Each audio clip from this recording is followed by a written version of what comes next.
Now, today's story is a prime example of how the media loves to twist reality whenever Prince Harry's name appears. Because once again, Harry is being dragged into something he didn't cause this time, over a conservation deal between Chad and African parks. Let's break down what really happened. Why Harry is being wrongly blamed for decisions far beyond his control, and what this entire controversy reveals about the media's ongoing obsession with tearing him down. Stay with me, because by the end of this video, you'll see exactly why this story is less about conservation and more about character assassination. So, earlier this week, several outlets, including Feminegra and other global publications, reported that the Chadian government has ended its deal with African Parks, the wildlife charity where Prince Harry serves on the board. Almost immediately, critics pounced. Social media filled with comments accusing Harry of mismanagement, disrespect, and even corruption.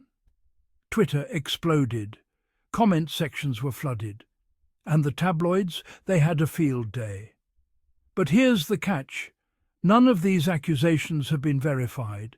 And worse, there's zero evidence that Prince Harry had any direct involvement in the internal dispute between African parks and Chad. This is a complex, multi-layered conservation issue involving government relations, contract negotiations, financial management and local politics.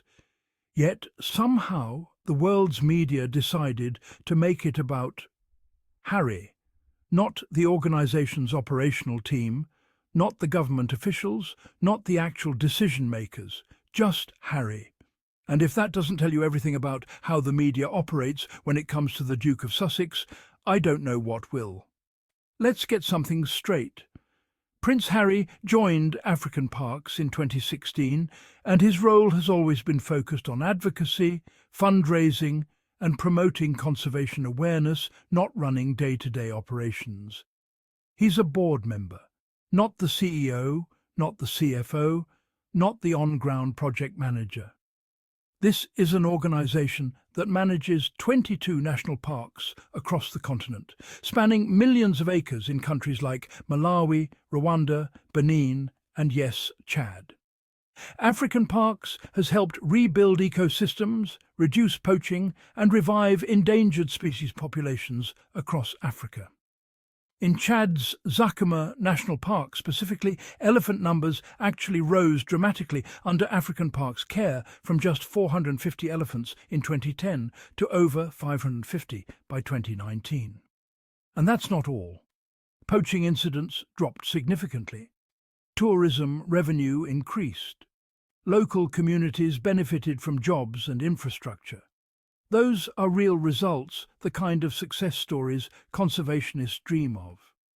African Parks has been praised by the United Nations, the European Union, and conservation groups worldwide for its work. So when Chad suddenly ended its partnership after 15 years, it raised eyebrows. And instead of investigating the local context, the contractual disputes, or the political climate in Chad, the media took the lazy route. Blame Harry. Because it's easier. Because his name drives clicks. Because accountability and nuance don't matter when there's a royal to drag. According to reports, the Chadian government claimed there were financial irregularities and that African Parks had been disrespectful in its dealings with officials. Now, those are serious accusations, but notice something. They never say Prince Harry did anything wrong. They never accuse him personally. They never claim he even handled the funds or the negotiations. The allegations are vague. The details are murky. And no official investigation has been announced or concluded. Yet, because his name carries weight, because his name sells headlines, every tabloid turned this into a Prince Harry scandal. Let me be clear. If there were genuine financial issues, they need to be addressed transparently. African Parks has a responsibility to its donors, its partners, and the wildlife it protects. But here's what actually happened in response. African Parks themselves confirmed they were in talks with the Chadian government to clarify the allegations and work toward a resolution. That's the responsible, transparent approach. That's what a professional organisation does when faced with serious claims. But again, nuance doesn't sell newspapers. Blaming Harry does. And so, instead of headlines reading "Chad and African Parks in contract dispute" or "Conservation Partnership faces review," we got "Prince Harry's charity accused of corruption," "Harry's African scandal," "Duke of Sussex faces new controversy." Same story, different spin. All designed to make Harry the villain. Let's talk about what Prince Harry actually does as a board member of African Parks. He doesn't approve budgets. He doesn't sign government contracts. He doesn't oversee financial transactions in Chad or anywhere else. His role is ambassadorial. He uses his platform to shine a spotlight on conservation issues that often go ignored. He meets with donors, speaks at conferences, and raises millions of dollars for wildlife protection. In 2023 alone, African Parks reported that Harry's involvement helped secure major funding commitments from international philanthropists and foundations. He's the face that brings attention, the voice that amplifies the mission, the advocate who opens doors that might otherwise remain closed. And that's incredibly valuable. But it also means, by definition, that he's not involved in operational decisions, financial management, or government negotiations. So when something goes wrong at the operational level, blaming Harry is like blaming a company spokesperson for a factory malfunction. It makes no sense, but it makes for a great headline. Prince Harry's entire career has been built around service to veterans, to communities, and to the planet. He served 2 tours in Afghanistan. He founded the Invictus Games for wounded warriors. He's championed mental health awareness when it was still stigmatized. And he's been working in Africa for over a decade, long before royal drama ever made him a tabloid favorite. He's planted trees, slept in tents in the bush, and supported anti-poaching rangers on the ground. He's walked alongside conservationists in Botswana. He's helped relocate elephants in Malawi. He's funded youth programs in Lesotho. And yet, the moment something goes wrong in an organization he's loosely associated with, the world decides it's his fault. Where's that same energy when Prince William's environmental projects face criticism for taking millions in funding with no measurable results? Where's the outrage when other royals attend charity galas but produce no tangible outcomes? Exactly, silence. Because targeting Harry is easier. He's the media's scapegoat for everything from royal family tension to, now, African conservation. He left the royal bubble. He challenged the status quo.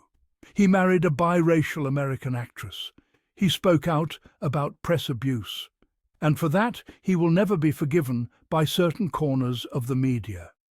Every success must be downplayed. Every setback must be magnified. Every association must be weaponized. It's exhausting not just for him, but for anyone who believes in fairness. Let's call this what it is: a pattern. Every time Prince Harry does something meaningful, there's always a section of the press eager to twist it. When he founded the Invictus Games, they said it was self-promotion. When he spoke about mental health, they called him fragile and attention-seeking. When he wrote his memoir, they accused him of betraying his family. And now when he dedicates himself to protecting Africa's wildlife, they accuse him of failure. It doesn't matter what he does. The narrative is already written. What the press refuses to admit is that Harry's involvement with African parks has brought in international funding, awareness and credibility that few others could achieve. Donors who might never have heard of Zakuma National Park now support it because Harry put it on the map. Young people who care about climate change now see conservation as something relevant and urgent because Harry speaks about it. He's not the problem. He's part of the progress. But admitting that would mean acknowledging his value. And certain media outlets simply refuse to do that. Because if Harry succeeds outside the royal system, it proves you don't need a crown to make a difference. And that truth threatens everything they stand for. African Parks is a massive organisation with boards, managers, field staff and government partners. It operates in some of the most politically complex regions in the world. If there were disagreements in Chad, that's a matter between the local government and the management team on the ground. Prince Harry isn't sitting in N'Djamena signing contracts or handling park budgets. He's there to support the mission, raise awareness and inspire global action for Africa's natural heritage. So unless someone can show proof-hard evidence that Harry personally mismanaged funds or operations, these attacks are nothing but another smear campaign. And frankly, if the goal is to protect wildlife and hold organisations accountable, attacking Harry achieves neither. It just distracts from the real work that needs to be done. Here's what really bothers me about this whole situation. The media claims to care about truth, accountability and responsible reporting. But when it comes to Prince Harry, those principles go out the window. No fact-checking, no context, no fairness, just headlines designed to generate outrage and clicks. And the worst part? It works. People who don't read beyond the headline walk away thinking Harry did something terrible. Even people who support him start to question whether there's something to it. That's the power of repetition. That's the danger of bias masquerading as journalism. And that's exactly why channels like this one matter. Because someone needs to push back. Someone needs to tell the full story.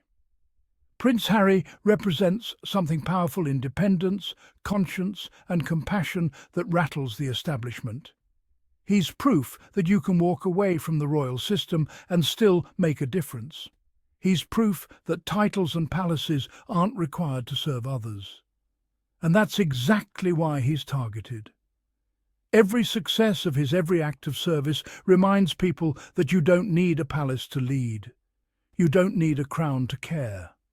And that truth threatens the image the tabloids want to protect. Because if Harry can thrive outside the institution, it raises uncomfortable questions about the institution itself. So here's where we stand. Yes, Chad ended its deal with African parks. Yes, questions will need answers. But no, Prince Harry is not to blame. He is one of the few global figures actually putting his influence to good use, protecting wildlife, supporting rangers, and helping rebuild communities across Africa. The same people who attack him for doing too little now want to crucify him for doing too much. They criticize him for being privileged, then mock him for trying to use that privilege for good. And honestly, it's time we stop letting them rewrite the truth. Prince Harry is not the villain of this story. He's the scapegoat for a media machine that refuses to see his humanity. And as always here on Meghan and Harry Tales, we stand by the truth, not the tabloids. Thank you all for watching.